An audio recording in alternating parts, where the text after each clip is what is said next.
Question number 14. The following is the balance sheet of Messrs. Patel Brothers as on 31st March.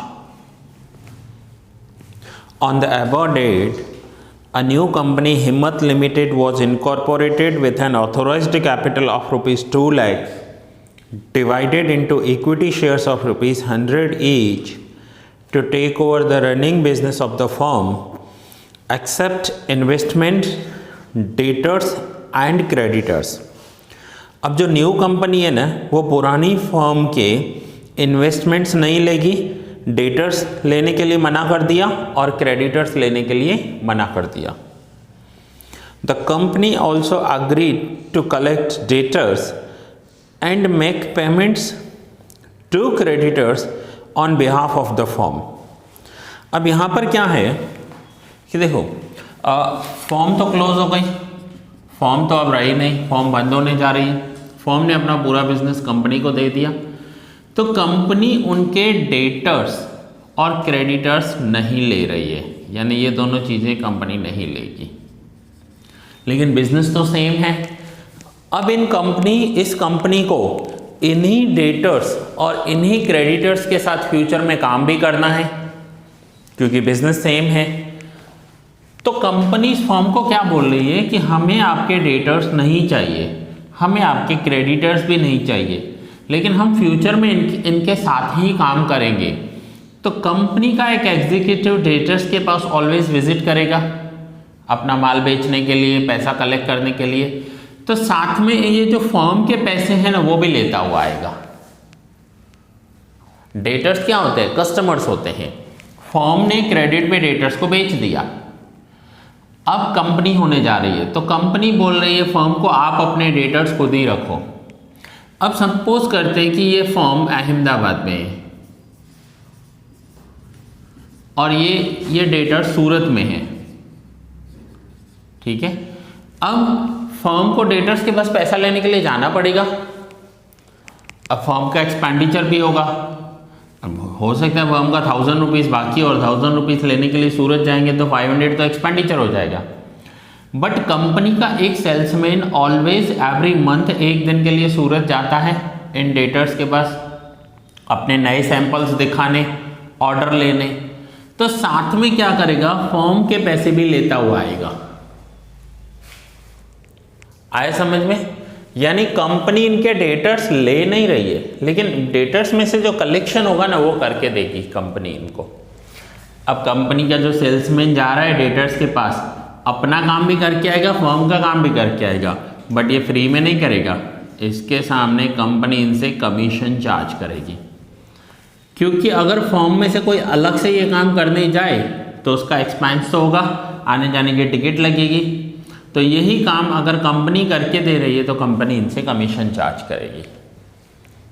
Okay, सुनाओ, ये concept समझ में आया आपको कि जो न्यू कंपनी है वो पुरानी फर्म के डेटर्स नहीं ले रही है, लेकिन डेटर्स से पैसा लेकर देंगी. अब क्रेडिटर्स का एग्जांपल ले लेते हैं. अब सपोज करो ये क्रेडिटर्स मुंबई में हैं, तो कंपनी का कोई ना कोई पर्सन मुंबई विजिट करेगा फ्रीक्वेंटली गुड्स परचेज करने के लिए.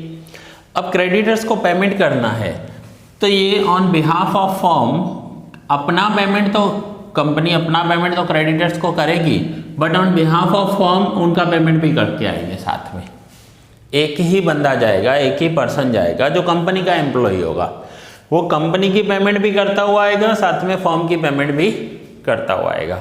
तो फर्म के एक्सपेंडिचर्स बच जाएंगे ना कलेक्शन के, बट उसके सामने कमीशन चार्ज करेगा. क्लियर हुआ कंसेप्ट? तो यहाँ पर न्यू कंपनी जो है ये इस चैप्टर का लास्ट टॉपिक है कि जो न्यू फर्म है, न्यू कंपनी है, वो पुरानी फर्म के डेटर्स क्रेडिटर्स नहीं ले रही है, सिर्फ कलेक्शन करके देगी उन्हें. अब सबसे पहले हम नेट एसेट्स कैलकुलेट कर लेते हैं. The goodwill of the firm is to be valued at equal to the total profit of the last 5 years. The average profit of last 5 years was 5000. अब हमें सबसे पहले नेट एसेट्स कैलकुलेट करने हैं.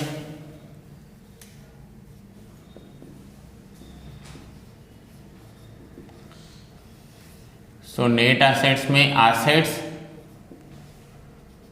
और एसेट्स में है गुडविल। अब average profit of last 5 years 5000 दिया हुआ है और 5 ईयर्स का प्रॉफिट गुडविल में लेना है। इट मीन्स गुडविल हो जाएगी 25,000 रुपीज।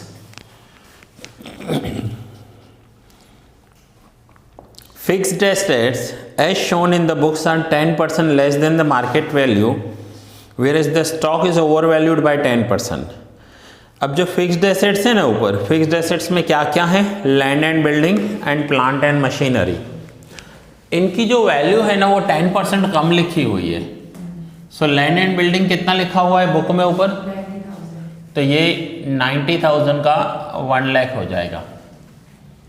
90,000 में 10% ऐड नहीं कर दें, वो 10% कम लिखी हुई है। अब देखो ऐसा करेंगे, अगर 10% कम लिखी हुई है ना, ये लैंड एंड बिल्डिंग के लिए बता रहा हूँ। सपोज करते हैं कि market value of land and building is ₹100। अगर market value land and building की 100 रुपीज़ हो तो इन्होंने क्या किया है, इन्होंने है ना बुक्स में 10 रुपीज़ कम लिखे हैं। मैं थोड़ा सा लेफ्ट हैंड साइड लिख रहा हूं ताकि रिकॉर्डिंग में कवर हो। Suppose market value of land and building is ₹100, तो इन्होंने बुक्स में क्या किया है, 10% कम लिखा है। सो बुक वैल्यू कितनी लिखी है इसकी, 90 rupees. So if book value 90 then market value 100, ये रहा book value 90 market value 100। So if book value of land and building is 90,000 then market value how much, तो ये आंसर आएगा 1 lakh rupees. And next machinery क्या है, plant and machine है। Plant and machinery कितनी दी हुई है, तो ये हो जाएगी 40,000।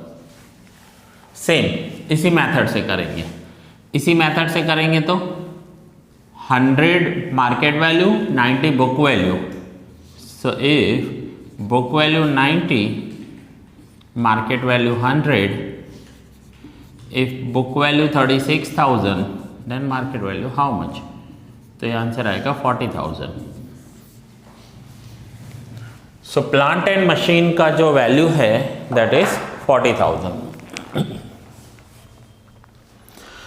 Where is the stock is overvalued by 10%। Stock जो है ना वो 10% ज्यादा लिखा हुआ है। अब स्टॉक ज्यादा लिखा हुआ है, it means suppose market value of stock is ₹100, तो इन्होंने क्या किया है, मिस्टेकन 10% ज़्यादा लिख दिया है।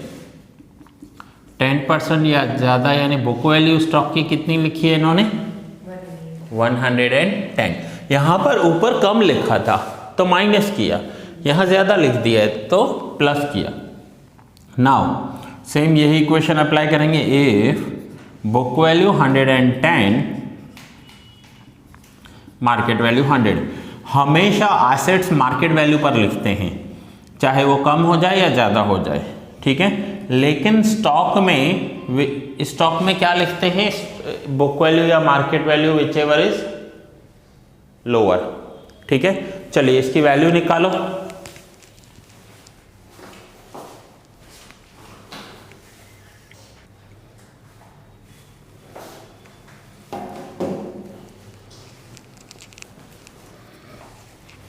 सो if book value 110 market value 100 और बुक वैल्यू स्टॉक का कितना दिया हुआ है 22,000, then market value how much 20,000।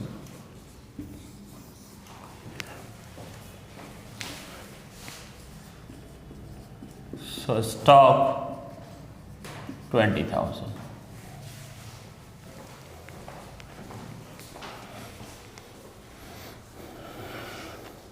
अब ये एसेट्स हो गए। अब एसेट्स में आगे दिया हुआ है purchase consideration. The purchase consideration is to be discharge by issuing 1000 equity shares at 10% premium 10% 500 debentures of rupees 100 each at 10% discount and the balance amount in cash. So balance amount cash करने से पहले बाकी के assets and liabilities ले लेते हैं। तो देख लेते हैं कि बाकी के एसेट्स एंड लाइबिलिटीज़ कौन कौन से हैं। तो एसेट साइड देखो क्या रहा, गुडविल हो गई, लैंड हो गया, प्लांट मशीन हो गया, स्टॉक हो गया। डेटर्स तो मना कर दिया ना, न्यू कंपनी ने मना कर दिया हम आपके डेटर्स नहीं लेंगे।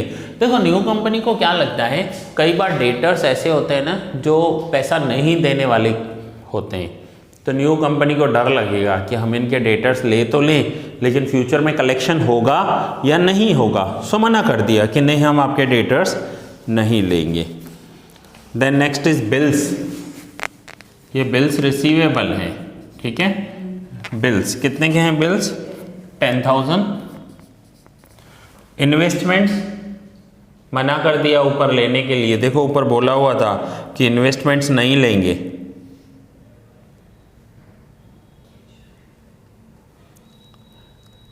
बैलेंस शीट से नीचे जो स्टेटमेंट लिखा हुआ है उसमें थर्ड लाइन में देखो लिखा हुआ है एक्सेप्ट इन्वेस्टमेंट, इन्वेस्टमेंट नहीं लेने। Cash, cash 8,000। सो इसका टोटल करो, एसेट्स कितने ले लिए,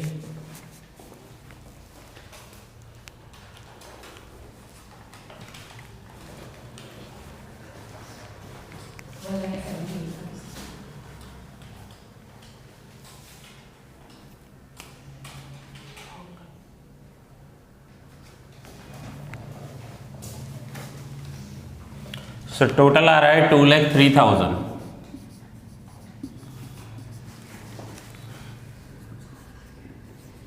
माइनस करते हैं लाइबिलिटीज। अब लाइबिलिटीज में देखो क्या क्या है। सो कैपिटल तो लेते नहीं है, रिजर्व्स कंपनी की अपनी सेविंग्स होती हैं, वर्कमैन प्रॉफिट शेयरिंग फंड ये लाइबिलिटी है, workers profit sharing fund 10,000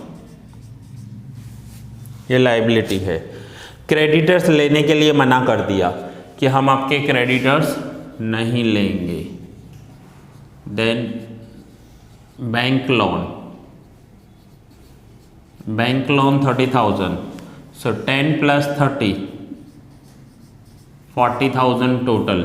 so assets minus liability 1,60,000 is net assets.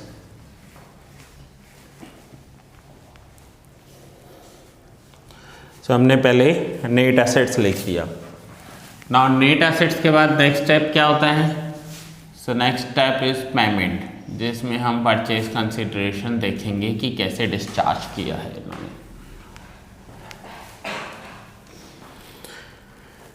The purchase consideration is to be discharged by issuing 1,000 equity shares at 10% premium. अब 1,000 equity shares दिए हैं 10% premium के साथ। So first इन्होंने payment में दिया है 1,000 equity shares of ₹100, it means 1 lakh का पेमेंट किया है। सेकंड इन्होंने सिक्योरिटी प्रीमियम लिया है, कितना है security premium 10%, 10% means 10,000। Then next इन्होंने पेमेंट में दिया है 500 debentures of ₹100 each at 10% discount.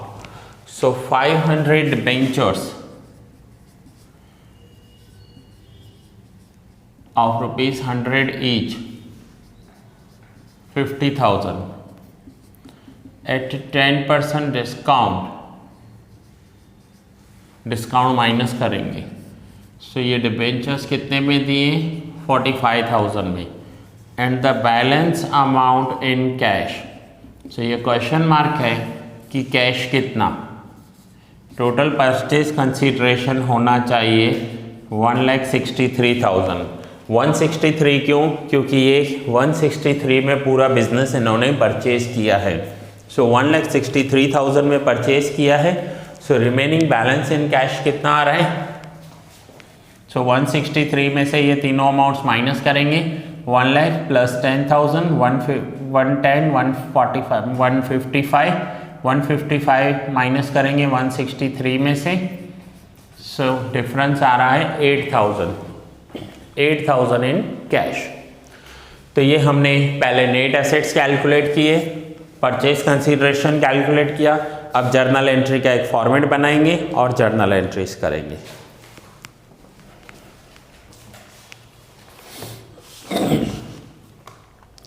सो इतना नोट डाउन करो और देन एक फॉर्मेट बनाओ जर्नल एंट्रीज का। Journal entries in the books of Himmat limited.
Now journal entries देखेंगे हम। सो ऊपर हेडिंग दो journal entries in the books of Himmat limited.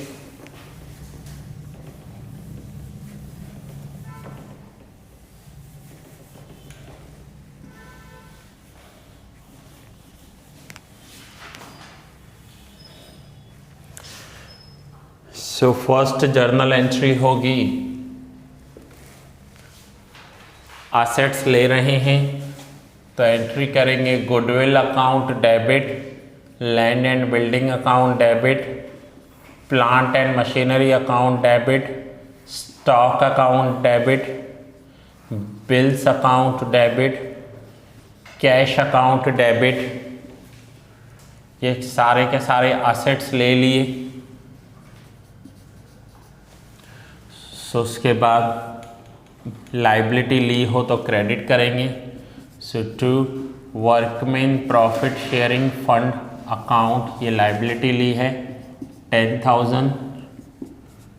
To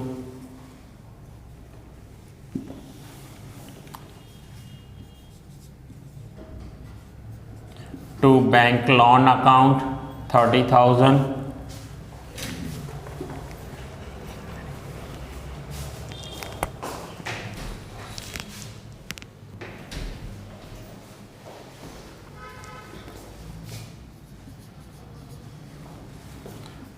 to bank loan 30,000 to vendor company. अब वेंडर कंपनी कौन थी? So vendor company Patel brothers.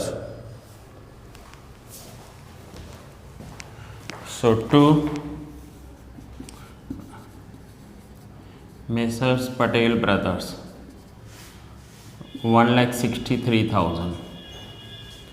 तो ये first journal entry हमने की।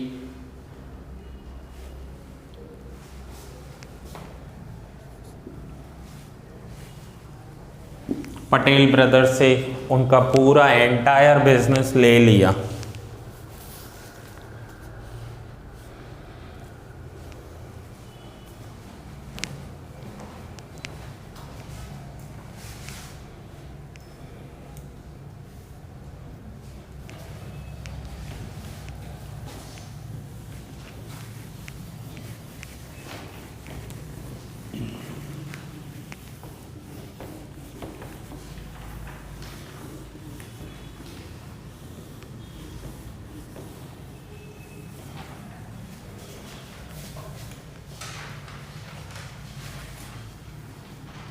अब ये फर्स्ट जर्नल एंट्री थी।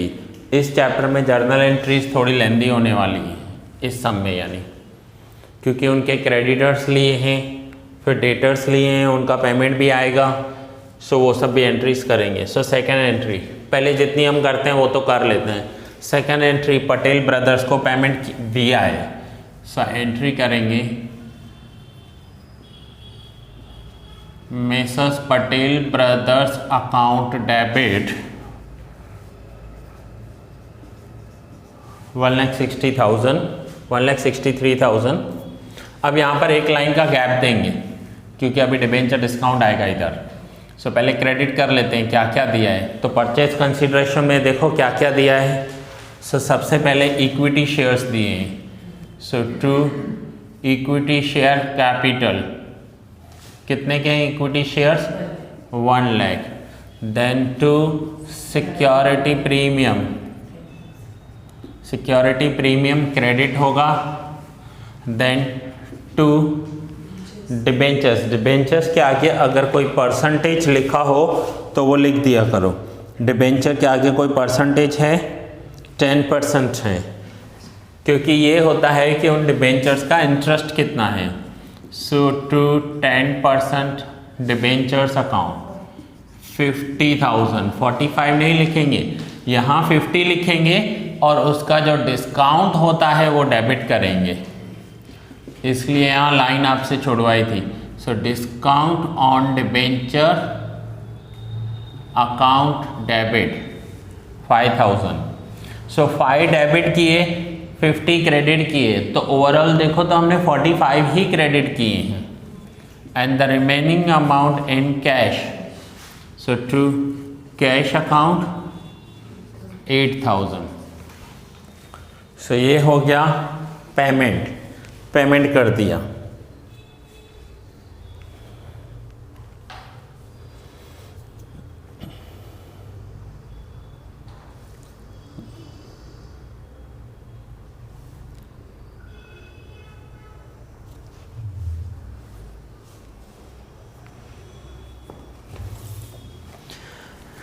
नाउ एडजस्टमेंट में थर्ड पॉइंट परचेज कंसिडरेशन वाली हो गई। फोर्थ पॉइंट में डेटर्स एंड क्रेडिटर्स लिए हैं, वो पॉइंट है, ये हम बाद में करेंगे। पहले हम 5 एंड 6 देख लेते हैं। 5 में दिया हुआ है the remaining shares are issued to the public at ₹10 per share which were fully subscribed. अब रिमेनिंग शेयर्स पब्लिक को दे दिए हैं, तो ऊपर देखो इनका ऑथोराइज्ड कैपिटल कितना था?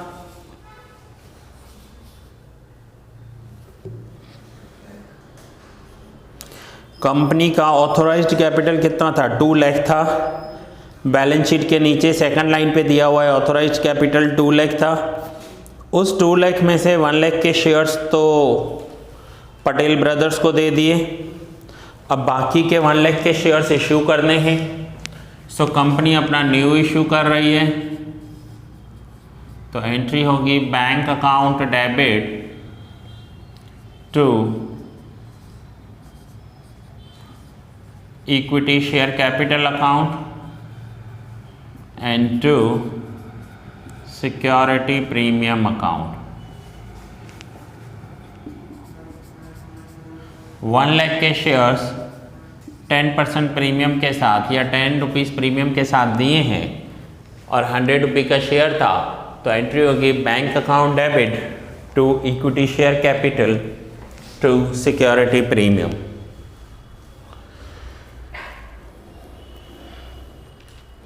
फिर एडजस्टमेंट नंबर 6 में दिया हुआ है कि preliminary expenses amounted to ₹5,000। Company ने अपने प्रिलिमिनरी एक्सपेंसेस पे किए हैं। सो एंट्री करेंगे preliminary expense account debit to cash account 5,000। Preliminary expense account debit to cash account 5,000।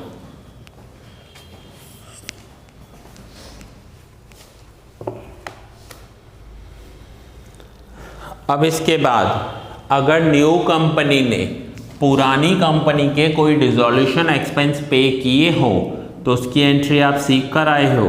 उसकी एंट्री करते हैं goodwill account debit to cash account. अगर new company ने पुरानी कंपनी के कोई डिसॉल्यूशन एक्सपेंस पे किए हो तो एंट्री होती है goodwill account debit to cash account. But इस सम में ये अमाउंट नहीं दिया हुआ है, कोई भी अमाउंट पे किया नहीं है। तो ये 5 एंट्रीज तो नॉर्मली होती हैं, हर सम में होती हैं। अब इस सम में न्यू क्या है, तो इस सम में है कि अब उनके डेटर्स एंड क्रेडिटर्स की एंट्री करनी है। न्यू कंपनी पुरानी कंपनी के डेटर्स ले रही है। सो अब डेटर्स की एंट्री स्टार्ट करते हैं। ये एंट्री दी हुई है आपको फोर्थ बाकी है ना अभी हमारी।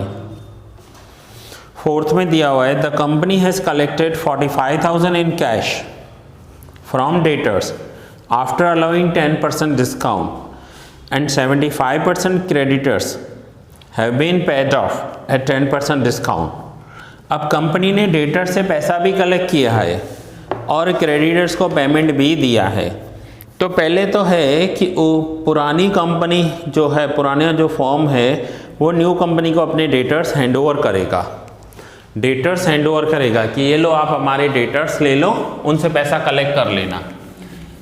सो अब न्यू कंपनी पुरानी कंपनी के डेटर्स ले तो रही है, लेकिन उन्हें अपने बुक्स में जगह नहीं देगी, वो अलग से रखेगी। सो उसके लिए ये जो मेथड है इसे वेंडर्स डेटर्स क्रेडिटर्स कहते हैं। So now our entry number is 6। अब वेंडर कंपनी के डेटर्स हमारे पास आ रहे हैं और वो न्यू कंपनी को कलेक्ट करके देने हैं। तो न्यू कंपनी कैसे कलेक्ट करेगी, तो न्यू कंपनी एंट्री करेगी पहले डेटर्स आ रहे हैं। So vendor debtors account debit to vendor suspense account. Vendor debtors account debit to vendor suspense account.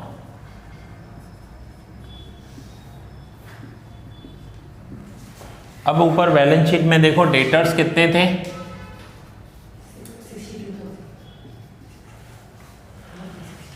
After bad debts and before BDR लेते हैं। So vendor debtors account debit to vendor suspense account. पहले vendor company के debtors ले लिए। सो debtors always debit होते हैं, तो debtors को डेबिट किया और क्रेडिट करना है आपको सस्पेंस अकाउंट में। सस्पेंस अकाउंट में इसलिए क्रेडिट करते हैं कि पता नहीं ये पैसा आने वाला है या नहीं आने वाला है, ये अभी तक सस्पेंस है। सारे डेटर्स तो ईमानदार नहीं होते हैं ना कि पैसे दे दिए, तो इसे वेंडर सस्पेंस अकाउंट में रखेंगे। अब वेंडर कंपनी के क्रेडिटर्स ले रहे हैं। सो क्रेडिटर्स ऑलवेज क्रेडिट होते हैं, तो एंट्री होगी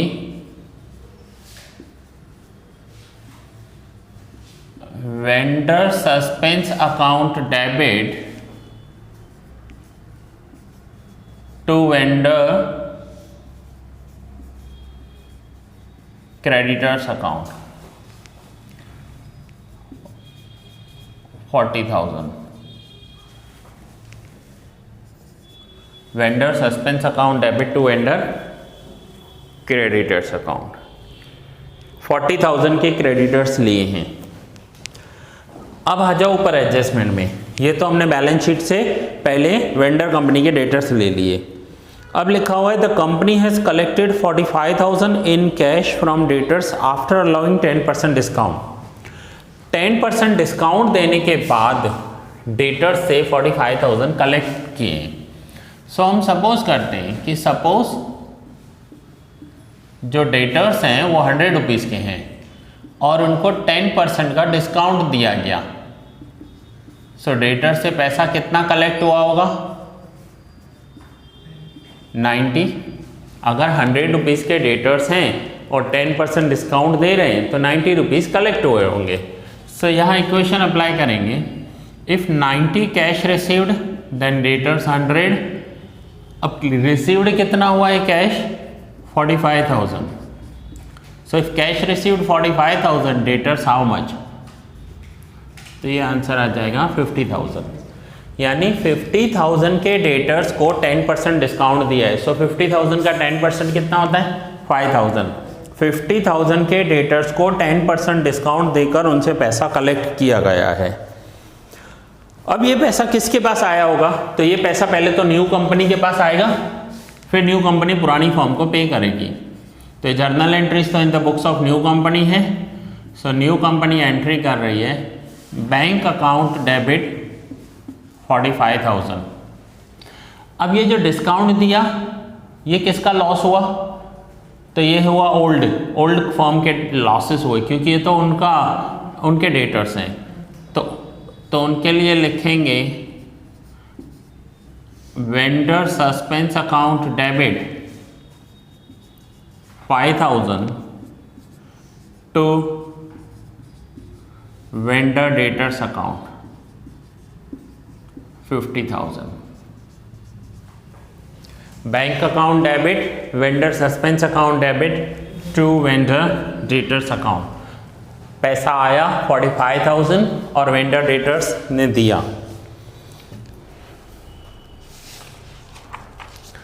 अब आगे डेटर्स से लेकर इनको यही पैसा क्रेडिटर्स को देना था। सो आगे दिया हुआ है 75% creditors have been paid off at 10% discount. अब ये जो पैसा आया है ना न्यू कंपनी के पास, तो उन्होंने कहा आप हमारे क्रेडिटर्स को पे कर दो। सो क्रेडिटर्स देखो ऊपर बैलेंस शीट में क्रेडिटर्स थे कितने?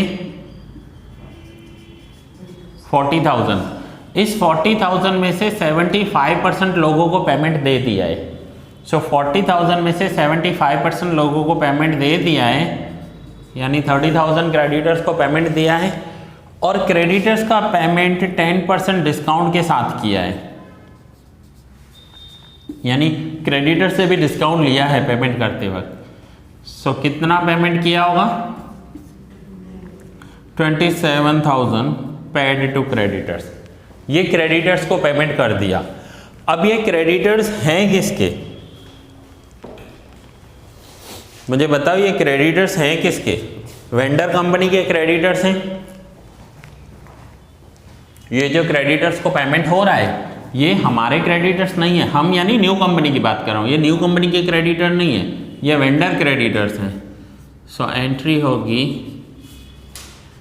Vendor creditors account debit 30,000 to bank account 27,000 and to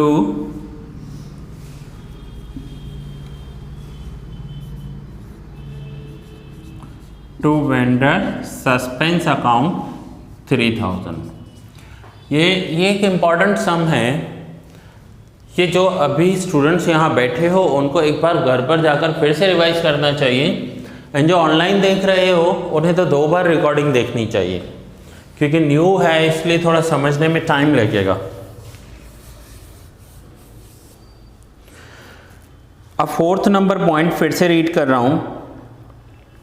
the company has collected 45,000 in cash from debtors after allowing 10% discount and 75% creditors have been paid off at 10% discount.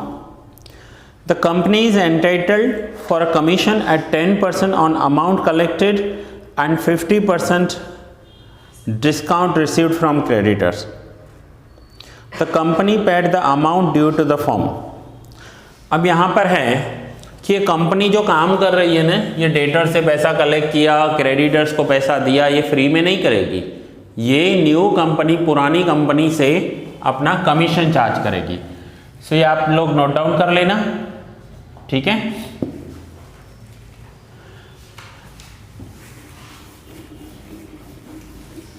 अब commission की entry करेंगे कि commission कितना हुआ, क्योंकि ये सारा काम न्यू कंपनी ने कर दिया तो कमीशन के लिए किया है।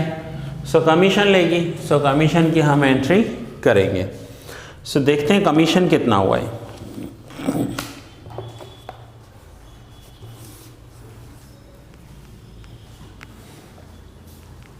Company is entitled for a commission on 10% amount collected. अब देखो अमाउंट कलेक्टेड कितना हुआ है? 10% ऑन अमाउंट कलेक्टेड। तो अमाउंट देखो कलेक्ट कितना किया था, ये रहा 45,000 डेटर से कलेक्ट किए थे ना, सो 45,000 का 10% 4,500 and 50% discount received from creditors and 50% on discount received। तो डिस्काउंट रिसीव्ड ये रहा, क्रेडिटर से कितना डिस्काउंट रिसीव्ड किया था जब क्रेडिटर्स को पेमेंट दिया था 3,000, सो 3,000 का 50% 1,500, सो टोटल 6,000 रुपीज़ कमीशन हुई। अब ये जो है ये कमीशन लेने वाली है न्यू कंपनी इनसे।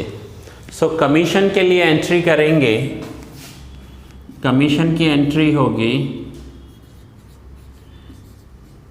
Vendor suspense account debit to commission account 6,000, vendor suspense account debit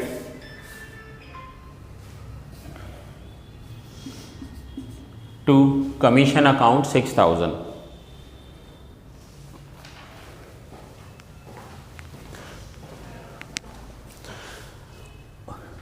अब ये जो कमीशन है ये न्यू कंपनी के लिए तो इनकम हो गई।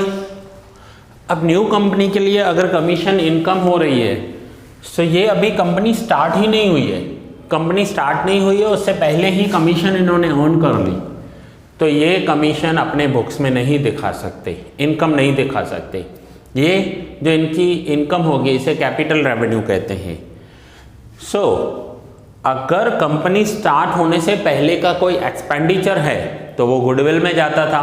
जैसे न्यू कंपनी पुरानी कंपनी के डिसोल्यूशन एक्सपेंस पे करती है तो हम उसे गुडविल कंसीडर कर लेते हैं। सो अगर इनकम अर्न हुई है ना, सो उस इनकम अर्न को भी गुडविल के सामने राइट ऑफ करना पड़ता है, यानी पहले के एक्सपेंस या इनकम गुडविल में ऐड करके फाइनल अमाउंट बनाना होता है।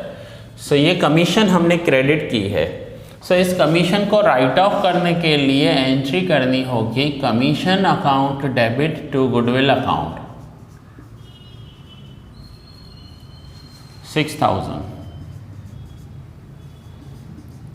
Commission account debit to goodwill account 6,000।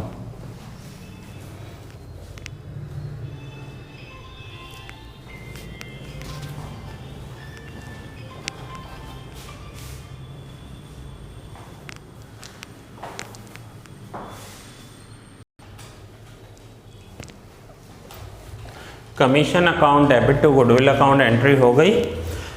अब लास्ट में देखो क्या कहा है कि कंपनी को अपना अमाउंट पे कर दिया है। अब कंपनी को वेंडर कंपनी को अपना अमाउंट पे करेंगे।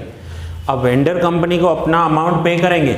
न्यू कंपनी ने ये सारा काम करके तो दिया, लेकिन न्यू कंपनी ये पैसा अपने पास नहीं रखेगी। अगर कोई बचा हुआ पैसा होगा ना तो वापस कर देंगे।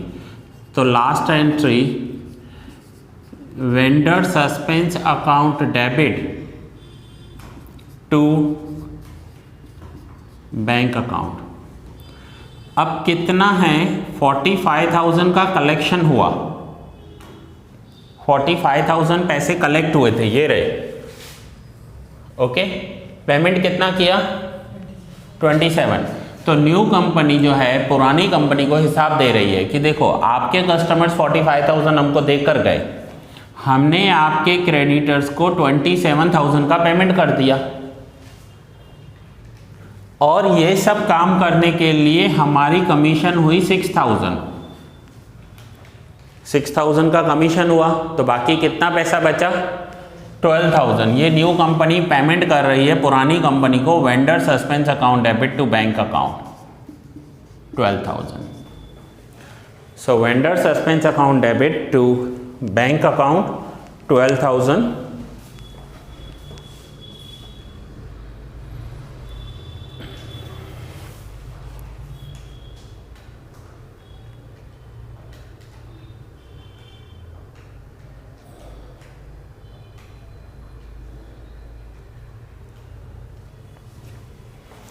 अब इतना सब करने के बाद फाइनली हम बैलेंस शीट बनाएंगे।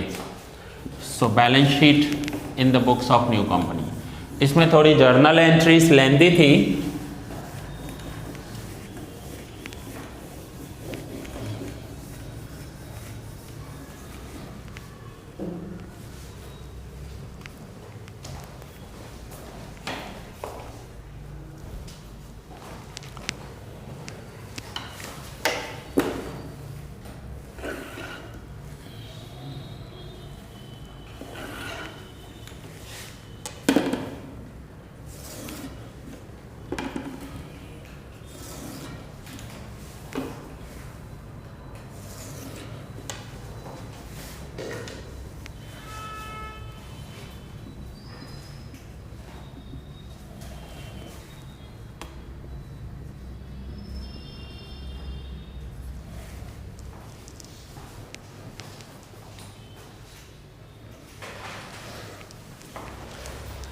तो बैलेंस शीट बनाओगे।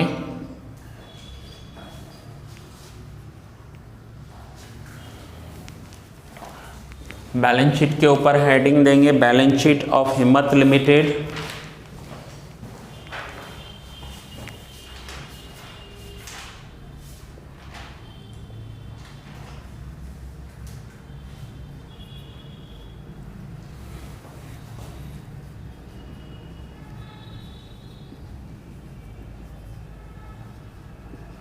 एज ऑन के बाद मैं डैश डैश कर रहा हूँ, आपको डेट लिखनी है जो भी आपके बुक में है, क्योंकि अलग अलग बुक में अलग अलग डेट दी हुई है।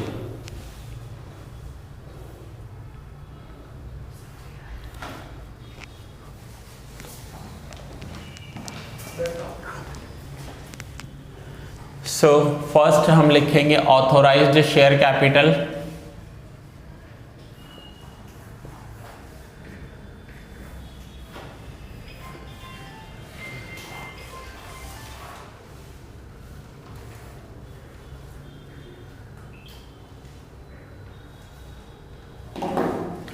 ऑथोराइज्ड शेयर कैपिटल था इनका 2 लाख।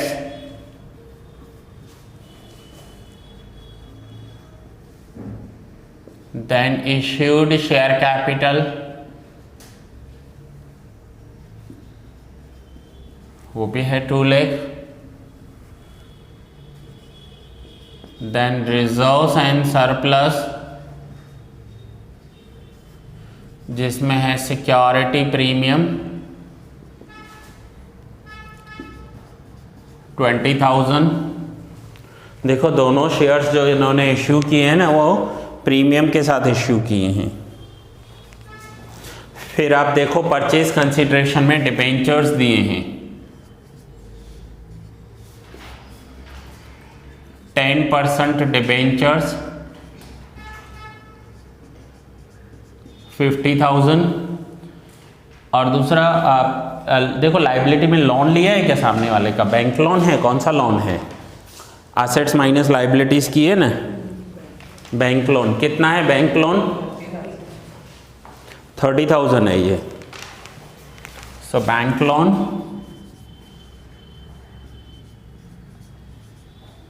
30,000। और दूसरा अब सेम नेट एसेट्स में देखो लाइबिलिटीज कौन सी ली हैं हमने।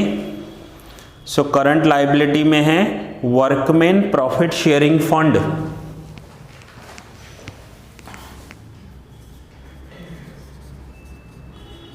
Current liabilities workman profit sharing fund 10,000।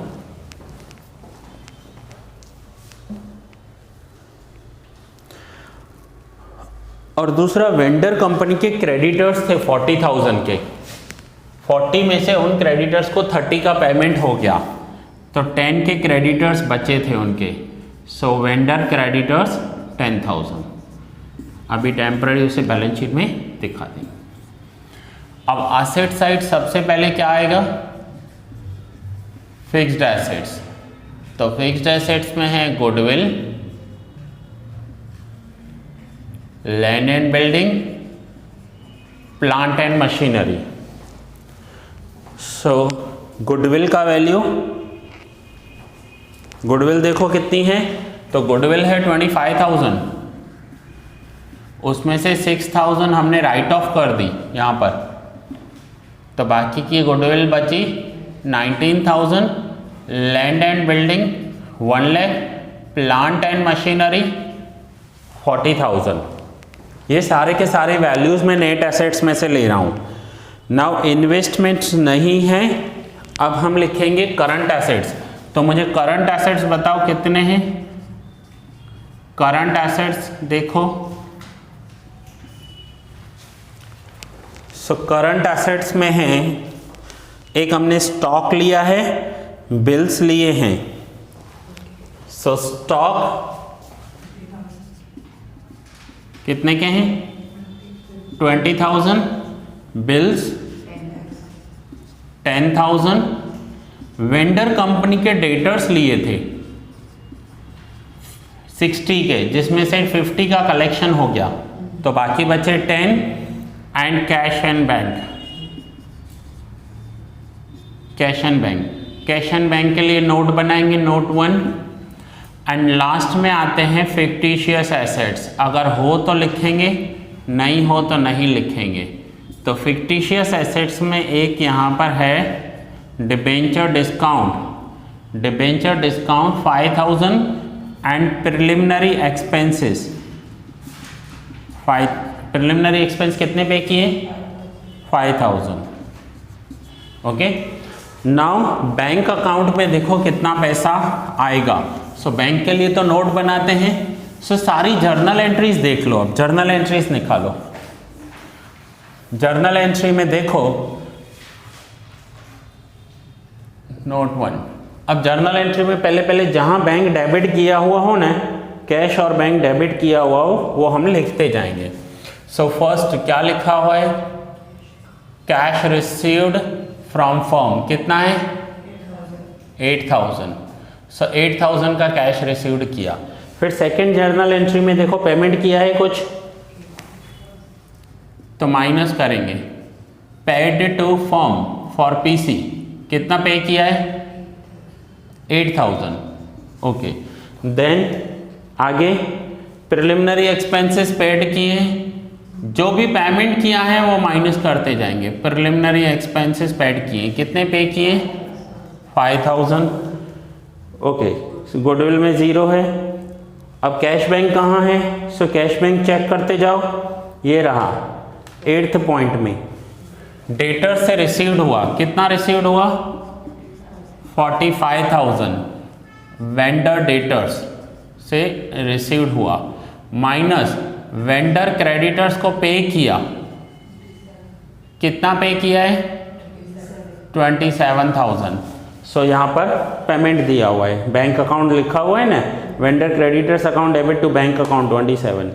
फिर उसके बाद कहाँ पर लिखा हुआ है कैश, न्यू इश्यू किए थे, न्यू इश्यू की entry, journal entry new issue की entry number 3rd new issue किया है ना।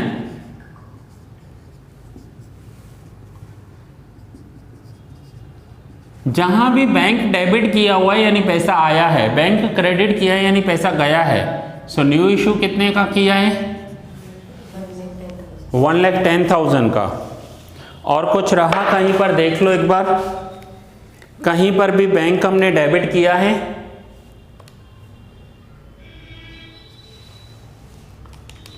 या क्रेडिट किया है, कौन सी, हाँ वेंडर को पे किया है, ठीक है। वेंडर पेमेंट कितना किया है, वेंडर पेमेंट 12,000, तो ये माइनस करेंगे वेंडर पेमेंट। सो बाकी कितना बचा हम वो देख लेते हैं। सो बाकी बचा 1,11,000। सो जल्दी से टोटल कर लो बैलेंस शीट का, दोनों साइड का टोटल कर लो। बैलेंस शीट का कितना आ रहा है, लायबिलिटी साइड 320, एसेट साइड कर लो। ये सम मैं फिर से बता रहा हूं, मोस्ट इंपॉर्टेंट सम है।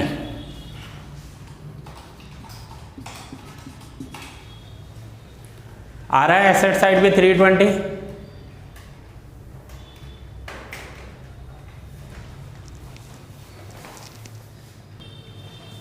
सो एसेट साइड भी हमारा टोटल आ गया 320। ये सम यहाँ कंप्लीट हुआ एंड मोस्ट प्रोबेबली आपका सारा चैप्टर भी यहाँ पर कंप्लीट हो गया है।